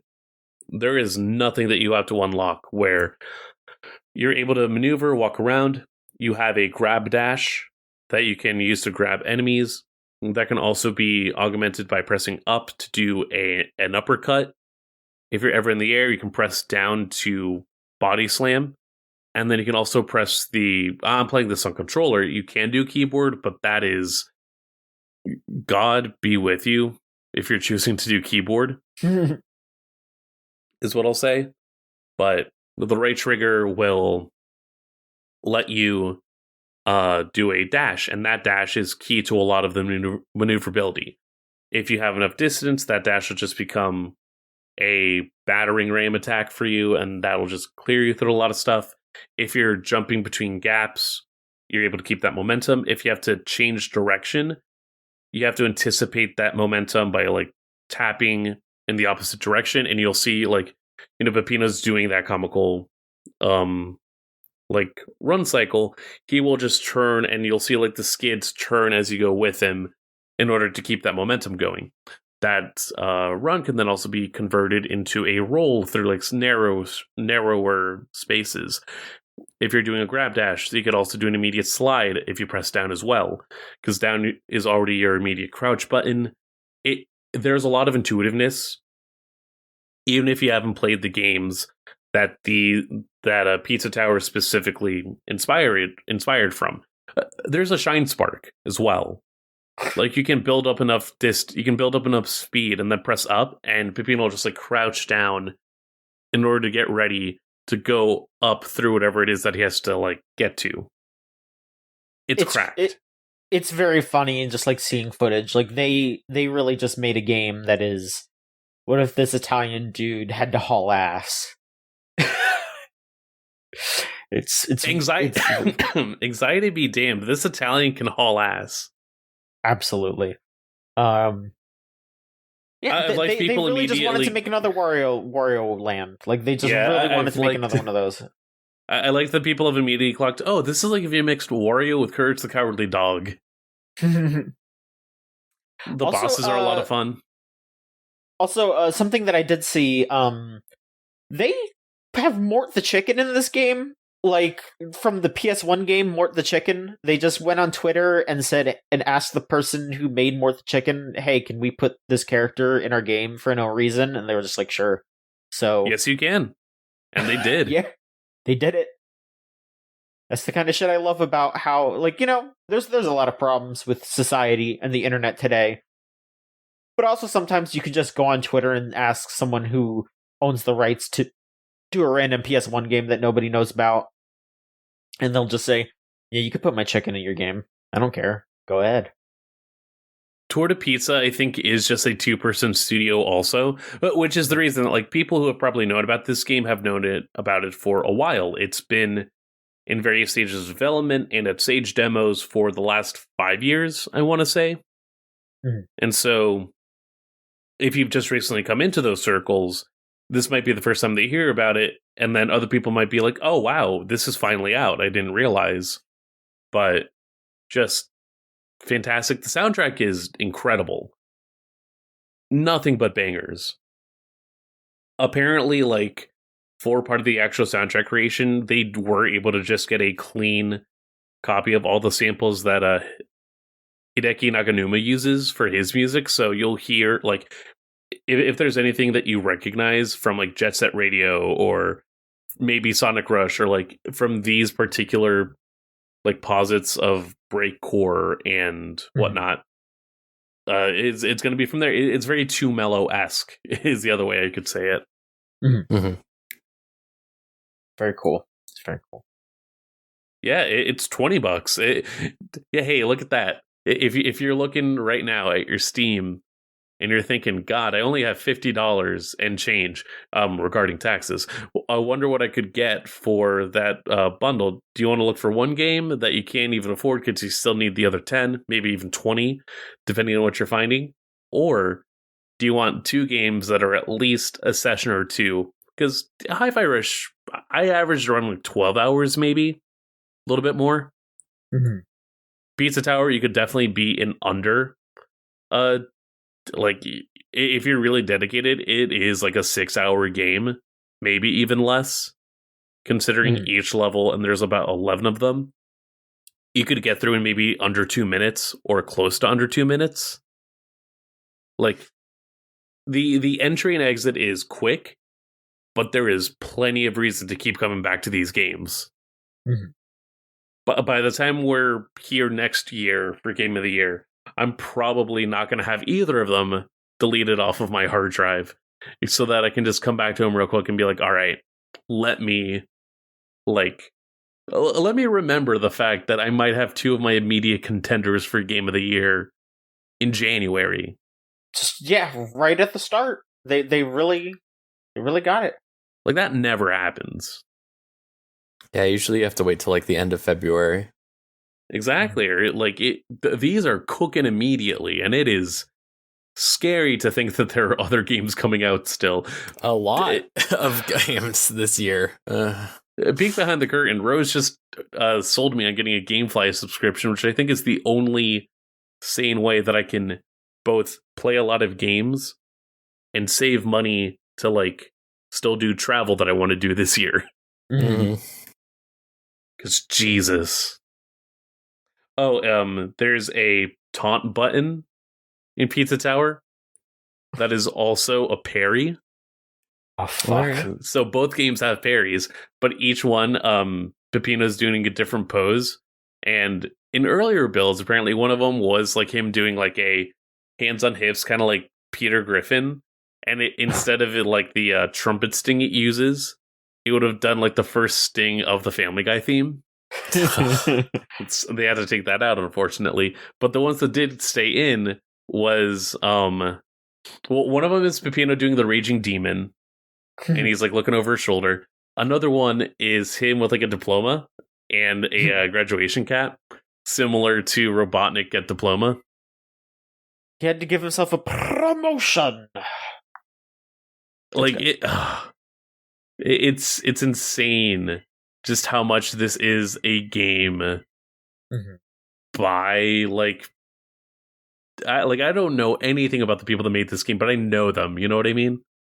Yeah. Like we've walked the similar paths to get to where we are. we are comrades in arms, as it were. They also got fucked up about the fact that literally that pose. I'm showing a version of Diploma. Like if this wants to get into the thumbnail, I guess.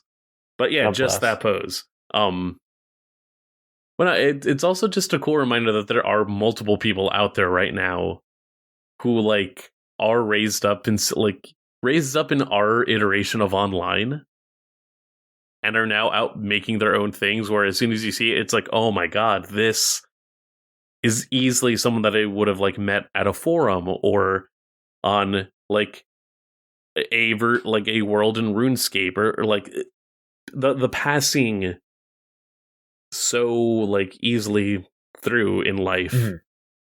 But now it's just like, oh, these are the outside of like already modern, like, or not even modern, but just like the inspiration that people ordinarily take from a lot of these things. It's like, oh wow, now it's someone that knows immediately what I'm talking about when I think about something having a walrus guy aesthetic. As opposed to a deeper cut aesthetic. Makes sense to me, for sure. Let's see. Do we want to wrap up what we've been playing first, or do we want to wrap up the news first? What are y'all feeling? We got some pretty important news. Yeah, we could wrap up the news, I think. It's pretty quick.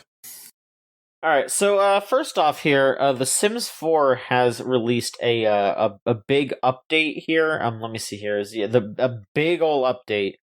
Adding a lot of control schemes and customization and all that. But this is all to the base game too. This isn't like an expansion. This is just something that they added onto the base game. They also added a bunch of I can't get over this tweet where they say the base game is here with new content including medical wearables, binders, shapewear, and then they just say and a light switch. And yeah, everything you need. Yeah, it's very nice that they are adding a lot of stuff to for folks to better express themselves in different ways based on gender identity, but also just, hey folks, do you want to turn the lights on and off? Now you can. Yeah. And it's the same people already getting like excited from everything else, being like, oh hell yeah. This is definitely better than I think this is better executed on than when they did their sexuality update stuff. Where, like, don't get me wrong, they made a lot of good changes, but there is something to it to me personally about like The Sims just inherently being like, you know, we're not going to codify sexuality into our game in a way that I appreciated. To this idea of like, now we're adding like these options you have to set or something like that. I think creates a real, this is an extreme take, but like almost an essentialist view set of that sort of thing in a way, like unintentionally, obviously. Like obviously the intentions are great, but this is just, I don't think there's anything wrong here. I think these are all good changes.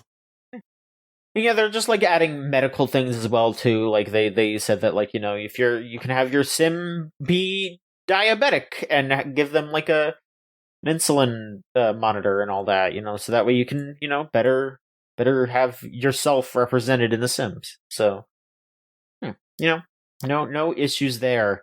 Yeah. I would say. God, I'm just imagining like that like AI generated picture of Joe Biden screaming or whatever, and it's just a light switch.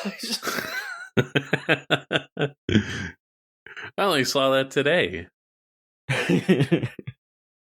And then the last bit of news here. So we are going to explicitly talk about this because we need to clear the air here. There's a lot of misinformation about what's going on with the Love Live video game, the mobile game, as it were. So, the original Love Live School Idol Festival game is shut down. It is done. They have it. You cannot play it anymore after March 31st. However, they are basically just moving everything over to Love Live School Idol Festival 2. We don't have a release date on that yet, but they have pretty much just said that you'll be able to import everything that you unlocked over from the first game into the second game. So this feels very much like an Overwatch 2 sort of thing. Yeah.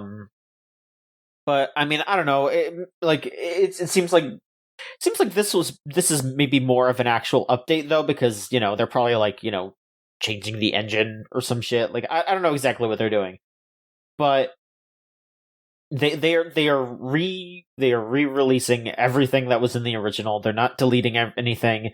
This is just a big old revamp that you'll be able to import everything into. So yeah, that's that. We will see what. It's fucked up that it's gone. It's just going to be gone for a while. And original iteration, just like with Overwatch, that original thing is just gone. Yeah, it is. It is like oh wow, that's pretty nutty. Because yeah, like Love Live is one of like the gacha games, and it would be the same thing as if like Fate Grand Order was just like we're closing, we're done. Like I mean that's gonna happen one day. Yeah, but when that happens, it's gonna be fucking nuts because we're just gonna be like, what? Fate Grand Order is closing down? Like like Love Live's closing down right now. The Love Live game, but it's not actually. It's crazy in theory, but not really in practice, I guess I would say. Yeah. But it's a ship of Theseus quandary. Is it the real Love Live anymore? Is it? I don't know. That's the real Soldier game. Yeah. Alright, let us wrap up all of the games that we've been playing. Rose, yeah, what are the last couple of things you've been up to? So this one's real quick. There's a demo on Steam for Steamworld Build. Those are the Steamworld Dig people, if you couldn't tell. And it's a city building game where you manage a little city in like the Robo Old West setting that most of those Steamworld games take place in. I know there's a couple space weird ones, steampunk ones, but it's this you basically build up this town. You account for workers, their needs, and then there's also like a mine component where you like shift down into a mine and you manage like workers inside of the mine and where they're going for different resources, setting up automation. It's one of those types of games, but unlike like a lot of those games, it's very accessible, which is sort of what I think, or I guess approachable is the word I want to use, in a way that's sort of like what SteamWorld games have always been. Like they made their XCOM that was very like pretty basic stuff. SteamWorld Dig is like a very well designed game, that one, in the sequel, where it's like super well designed, but it's also very easy and simple that you can just sort of like breeze through it in a way. And that's sort of what I always think of when I think of their games. You just sort of breeze through it, and this is very much the same. I think it's a lot of fun. Like the demo's free; it's right out there. You can just do it. It's not one of those Steam Next Fest demos, so there's no time limit. It's like a 40-minute demo, and I think it was fun. I liked it. I like everything being so straightforward and easy. Got me into that genre, which I don't really get into because I hate numbers. But there's not really much numbers in this, so much as it is like gauges you're filling up and like tangible like population count numbers that like have thresholds. it's a really easy to play game, and I'm really interested to see, because there was no combat in this, but the trailer does imply like you'll also be setting up combat and guards and stuff in the mine, like a tower defense game, which could be fun. I always really liked the Steamworld games, so I was glad to see that they're like continuing to make them and branch out with them. Yeah, it's pretty fun.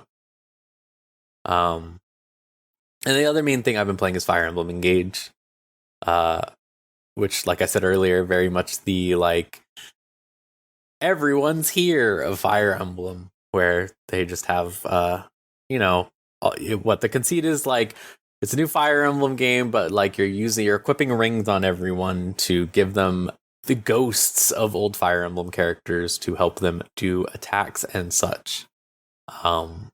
This one is a lot more of a traditional Fire Emblem game compared to, Three Houses was very break the mold in a lot of ways.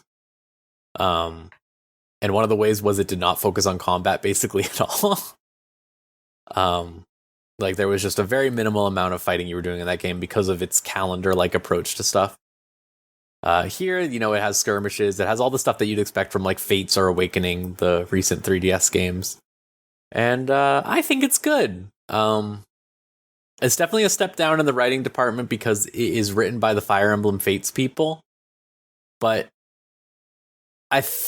there's like, they're not running into a lot of the pratfalls other than just like, it's a very basic story. Like, oh, you're Fire Emblem, you're going to go fight the evil dragon, and you're going to fight the evil dragon, and then you're going to win. And there's twists and turns along the way, which, if you're a Three Houses person, might be a bit of a step down, because, stuff like Edelgard's Route has a lot more nuance to it. I would say even stuff like Radiant Dawn and Path of Radiance from like the GameCube era, those ones definitely had a lot more going on, but this stuff is like mainly in service of them doing a lot of gameplay changes and focusing on the gameplay first and foremost. And I think they did a really good job. I think they added like a break system where they brought back the weapon triangle of like, swords are good against lances, are good against or swords are good against axes, which are good against lances, which are good against swords, so on, or stuff like that. And they added stuff like fist fighting, which is good against like tomes and bows and arrows and stuff like that, which is fun. Yeah, I like the idea. Fuck off, nerd. Just pretty much. Exactly. Yeah, it is very much that. It's just you send in, especially because like a lot of the fist people you start with are like, so they combine fist people with healing, which I really like, and I think that's a great change, because a lot of healing in Fire Emblem becomes really fucking boring, because it's like, yep, this is my healer. Let me put my healer in the corner so that they don't get hurt at all unless I need to bring them back out. And I'm gonna make them teleport and then teleport away, like over and over again, is a lot of how that old Fire Emblem stuff goes. And like recent Fire Emblems had definitely got into, like Awakening got really big into like giving them, Nosferatu and stuff, like all those light spells that they get. Yeah. But that's felt boring to me. That's just making them a mage at that point. I think like making them fist fighting is really interesting, because it means like, they have something going on that isn't just healing, and it creates a unique class identity. So they're not just another caster. And then I assume that can, like, depending on the character, that could scale really well. So then it's like, oh, my healer is also actively on my front line. Yeah, like I use Fram, the first one they give you. I gave her like I basically like upgraded her fist fighting, and then I also just like am going to work her into a new class that's more focused on the fist fighting only. And even just as a healer, still just as the base healer role, she is doing work. Like there'll be times where, because they added this new break system, right, where it's like when you do the weapon triangle bonus, they can't counterattack. So what you do is like for her, it's like I'll just send her and she'll go fuck up like an archer or a caster, and then I'll have someone come and finish them off without the risk of being, killed by a crit spell or something. And I think to a degree, the break gauge definitely breaks the game balance in a way that makes some things definitely easy. And I think like if they had made a break gauge, like a lot of games do, where you have to like build up to it, and then it's like, like for this turn now they won't attack or something like that, I think that would have worked a little better. Right. it's still a novel enough idea, and I think like there are a lot of maps in the game that have fun with it in a way, especially the DLC maps. This makes me really mad. So this game launched with a $30 expansion pass, like most Nintendo games do these days. But this one they put Edelgard and the Three Houses people and Tiki locked behind that DLC, and you can't buy them separately. So you just have to do it. My girlfriend, who I'm sharing the account with, was like, just buy it. So I did. And those maps are really fun, and it's like sort of like, of course, like this is probably the last map you designed, right? So it's like informed by all the lessons you learned from designing all the other maps and stuff like that, which makes me think like the DLC will probably be really good for this game, but there is definitely this energy to a lot of the first half of this game where you're like, this game might be too easy compared to like, I think a lot of Fire Emblems in recent times have had like at least like, you know, chapter 3 is really hard out of nowhere or something like that. And this is definitely more like everything's pretty easy till like chapter 14. So I recommend playing on at least hard if you play this one, because hard is basically normal for, I would say, like a lot of other games here. They give you a lot of tools, and I like that. I think that's what I like the most about it. Is this feels like a game where they like really started to think about like the minutia of actually playing Fire Emblem.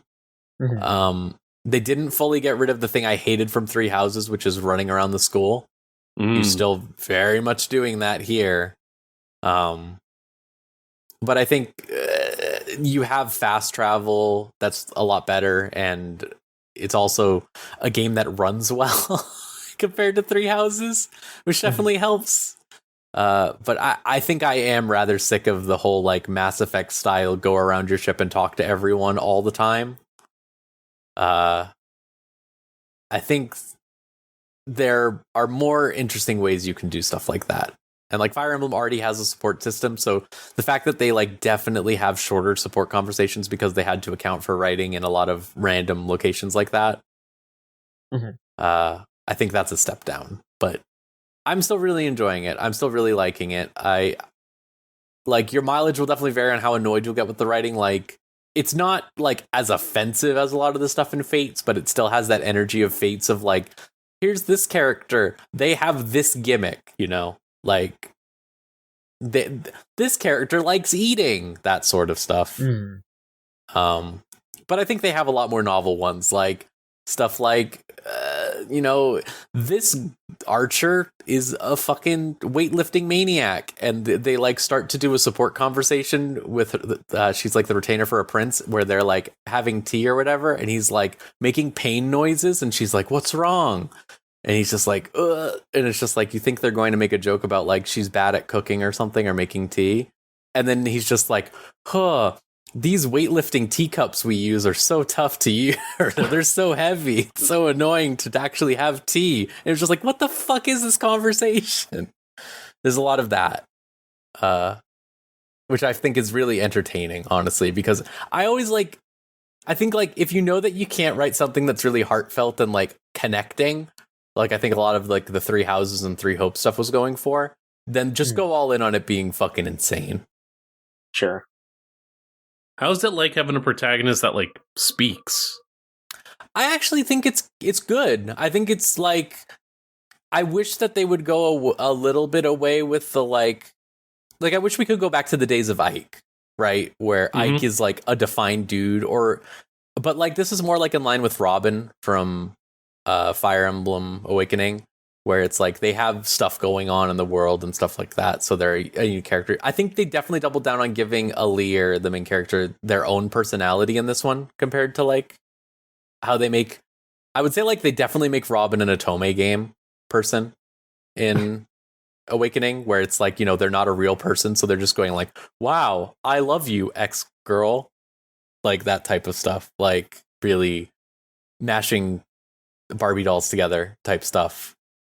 But here it's like Alear is like a defined character and like has like a defined personality, and I think it's actually good. I think like she's really funny in a way that's like surprising. Like what if you woke up and you just found out that like everyone worships you and you don't know why, and like they watch you sleep, but you think like that's weird. Why do they do that? And then you just have to go around to everyone and call them freaks all the time. Like, I think they capture like a defined path for that character in a way that still lets you like have fun and do your role playing concepts and stuff like that, but it's a little closer to a best of both worlds thing, I think, of like crossing the bridge between making a Fire Emblem Lord and making a self-insert character. I definitely prefer the Fire Emblem Lord style thing though. I think. Right.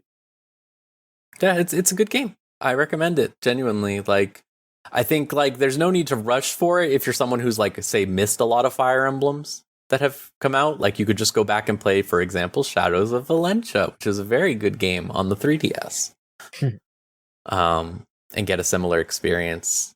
But it's great. It's great for people who have maybe played all of those already, like me. Yeah, it's fun. All right. Maverick, wrap us up. Tell us what the last thing you've been playing. So this one was actually like a while ago, considering like the timing of it. But I finally beat the house in Fata Morgana. There you go. Yay! It's really good. If you haven't already bought it, go buy it. Like, I don't know what else to say. Just if you want a story that actually like makes use of its if you want a story that like dives in deep, really like gets into the minutia, but also the like hardships of its setting and its tone, in order to like make its payoffs really pay off, this is an example. Like, outside of everything, it is just a very well done story, and I feel like more people should get into it. If you can believe it, I agree with you. I know, right? Wow. Yeah, that's crazy.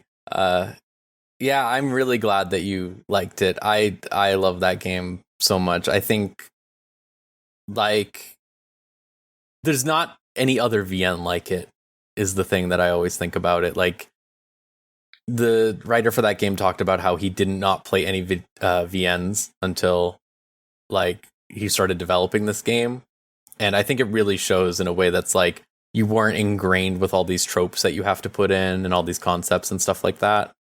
Like, it feels really fresh in a way that not a lot of stuff in that medium does. Yeah, it never feels like it's trying to hit a specific quota. Everything that is in the game is wanting to get at a narrative that like gets fully explored, gets dwelled on, and is really just given the space to breathe and then be on its way. Like, at no point do I feel like anyone has felt truly underdeveloped, I would say. Yeah. It really is like a work that uses everything that it puts out there. Like, there's a lot of talk of like these days, like Yoko Taro always talks about like reverse writing stuff or whatever, but like this is a great example of that, of this like they had a message, they had ideas that they wanted to discuss, which are all great ideas, also like really healthy views of like trauma and coping and healing and stuff like that. And they wrote everything to accommodate that, not like they wrote things and then tried to fit the theme into them. So it all just feels like a real natural flow. Once you get to like the halfway point of that game, it like you really start to see like, oh, it's starting to like it starts showing its hand in a way that it never backs down, and you just sort of want to keep going because you understand like what they're starting to go for. Yeah, and at no point does it ever feel like it's not dwelling on this particular thing too much. It can be very intense, especially later in the later chapters, but it is all necessary in order to come back to the resolution that you ultimately find yourself in. It's probably the most cathartic video game I have ever played. I think like it has just perfect moments of like, yep, that was all really bad, but guess what? Like, it's okay type stuff. Yeah. Really not wanting to just cap it at and everything's gonna suck forever. And it's not fetishistic about like any of the stuff it talks about really either, like in a way that's important to me. Like there's like some discussion of like, more serious stuff like assault and stuff like that, but they don't like show it or anything like that. They just show how it affects these people. And that's a much better way to look at it than a lot of works do. Yeah, no, like when you get the like discussions of it, it is painful in a way that like isn't trying to. It is very much wanting you to empathize with this headspace that your characters are in, and that is the effective way to write trauma in your narrative instead of it just being like, oh, how can I get across that this character is sad? No, it's being able to really just like get into the reality of like, this is how I view my life currently because of this event. And the bigger step, like the bigger question is never how do I like recover from this, but it's more so how do I continue to spend each day knowing that I have to move forward. It's a really fantastic game, and I cannot stop recommending it to everyone. Like I genuinely think everyone should try it if they care about stories in video games, especially. Like this is the one to me personally. Mm-hmm. All right. Well, thank you for taking the time to tell us all about the games that you've been playing. Yeah. We do have a single question. If you want to go and send us a question, go to videogamechoochoo.tumblr.com/ask. You'll sound like Cello Buster here, who asks, what does DS stand for? It stands for a lot of things.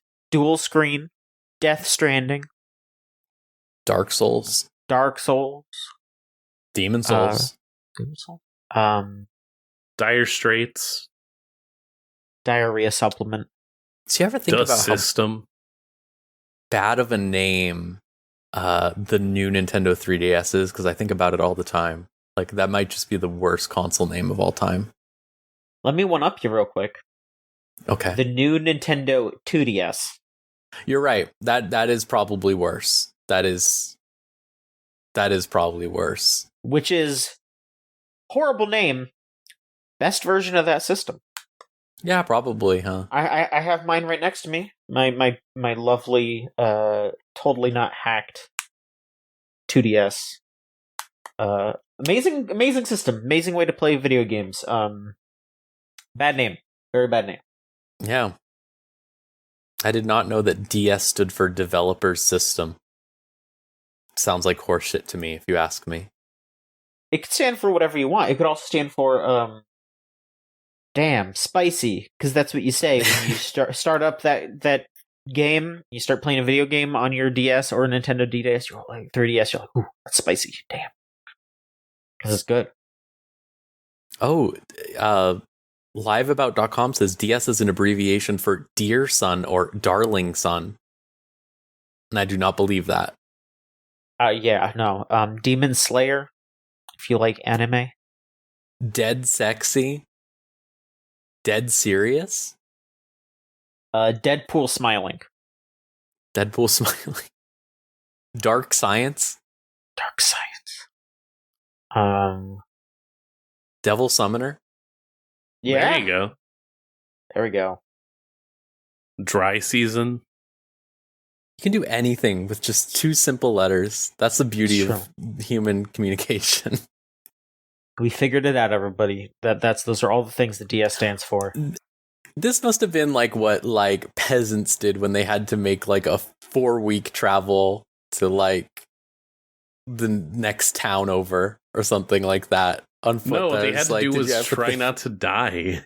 I mean, you're right, but like when they're like just sitting there like talking, they just had to be like, do you ever think about how many words start with H? And then they'll say, what's an H? Yeah, I don't know what that is. they're all just like huddled together in the back of the friggin' horse-drawn carriage. One of them is just like slowly dying, and they're just like, "Shh, just think about all the words to start with F. It's okay. Isn't it fun to think about the letter F?" Freak. Fair. Fungi. And we just did gaming. That was just how we ended our podcast. We're covering gaming, and that's like the most ancient form of gaming. Yeah. All right. Well, we just did some gaming, everybody. Finally, on this podcast, we actually did gaming. But thank you so much for listening. If you want to follow us, you can go to our website, videogamechoochoo.com. Go to our Twitter page, twitter.com/VGCC. No, it's VGChoochoo, not VGCC. No, I wish. I fucking wish. Tumblr, videogamechoochoo.tumblr.com. You just append a /ask onto that if you want to send us a question. Facebook.com/videogamechoochoo. YouTube.com/videogamechoochoo. And Twitch.tv/VGChoochoo. Those are all the places where content occurs. We have our Patreon, patreon.com/VGCC. It's just $3 a month. Gets you guaranteed 2 podcasts a month. Plus whatever bonus goodies that we come up with. We have a Discord server, thegamezone.zone. You type that into your web browser and it'll bring you straight there. And thank you to Melt Channel/Magic Circuit for a theme song Crush off of the album Magic is Real. If you want to listen to their stuff, it's meltchannel.bandcamp.com or magic-circuit.bandcamp.com. Let's find out where you can find us. Maverick, where can people find you? People can go ahead and follow me on Twitter at Mavsplaniamania. That's at MAVSPLANIAMANIA, where, as usual, I'm just bullshitting. Absolutely. Wouldn't have it any other way. Yeah. I'm over at Horngal on Twitter, HORNGAL. Yeah. I'm still not VTubing, so I'm not gonna plug that until I am doing that normally. But yeah, I'm over there saying shit all the time. And you can find me at JOHN_MICHONSKI on Twitter. And I'm also just there, hanging out, posting, working, hopefully getting a new car tomorrow. I hope so. We'll see. And that should do it. Thanks so much for listening, everybody. We'll be back next week with another episode of the Video Game Choo Choo Podcast. Have a good one.